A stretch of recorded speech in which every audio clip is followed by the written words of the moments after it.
ये क्या कर रहे हो बेटा? तुम अपने चाचा की जगह कैसे ले सकते हो बेटा? ठीक वैसे ही जैसे चाचू ने मेरे डैड की जगह ली थी। नक्श की बात सुनकर उसके दादाजी ने कुछ देर सोचा और कहा, ऐसी बात नहीं है बेटा, लेकिन मुझे पता था कि आपने मुझे यहाँ बुलाया है ना, ये इसलिए बुलाया है क्योंकि चाचू का बिजनेस डूब रहा है, उसे बचाने के लिए। लेकिन दादू, मुझे लगता है कि आपको अपनी गलती का एहसास अभी तक हुआ नहीं है। अच्छा ये बताओ, तुम्हारी बाकी की शर्तें क्या है? मेरी दूसरी शर्त ये है कि अगर मैं इस कंपनी में वापस आऊँगा तो मुझे यहाँ काम करने की पूरी फ्रीडम मिलेगी। कोई मुझसे किसी तरह का सवाल नहीं करेगा। पैसा कहाँ से आ रहा है, कहाँ जा रहा है, ये सब मेरी देखरेख में होगा। No if no but. और शर्तें अभी खत्म नहीं हुई है और कभी होंगी भी नहीं। इस कंपनी को मेरे हिसाब से चलना होगा। तुम्हारी शर्तें सुन के लग रहा है बेटा जैसे तुम किसी जन्म का बदला लेना चाहते हो।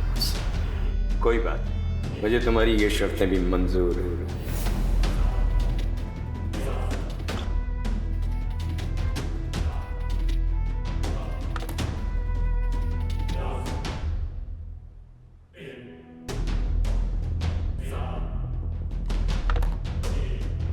मौके के दस्तूर को नक्श अपने हाथों से नहीं जाने दे सकता था, इसलिए आज कठोर होकर उसने दिल की सारी भड़ास अपने दादाजी के सामने बाहर निकाल दी थी।